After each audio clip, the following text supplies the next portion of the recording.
ஒரு கல்லூரியிலிருந்து ஒரு பசு முழுக்க மாணவர்கள் இவரை பார்க்க வந்துட்டாங்க ஏவிஎம்க்கு. அப்ப நான் கூட இருக்கேன்.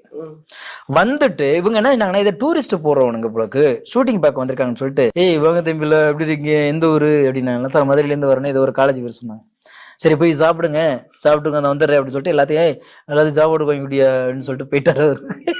போயிட்டு வந்ததுக்கு அப்புறம் கூப்பிட்டு, அப்புறம் ஊர்ல சுத்தி பாத்தீங்களா, சரி எப்ப ஊருக்கு பத்திரமா போங்க அப்படின்னாரு. அப்புறம் ஒருத்தர் தான், இல்ல சார் பார்க்க வந்ததே உங்களை தான் பார்க்க வந்தோம். எதுக்கு அப்படின்னாரு. சார் நீங்க கட்சி ஆரம்பிக்க போறீங்க, நாங்கெல்லாம் கட்சியில சேரலான்னு வந்திருக்கோம். என்னங்களா சொன்னாரு. இப்படி அந்த வசனம் அடிச்சு பல்லுகள்லாம் எடுத்துருவேன். முதல்ல எல்லாம் படிப்பை முடிச்சுட்டு அப்புறம் அரசியல் உட்காங்க போங்க, அதெல்லாம் செய்யக்கூடாது. கோபத்துல வீட்டுக்கு தெரியுமா சொல்லிட்டு வந்தீங்களா, நீங்களாம் வந்துருவீங்களா அப்படின்னு என்னென்னமோ சொல்லி திட்டிட்டு படிப்பு முடிச்சுட்டு வெளில வாங்கலாரும். போங்க அதெல்லாம் வேண்டாம். இப்படி ஒரு மனிதரை நீங்க பாத்திருக்கீங்களா?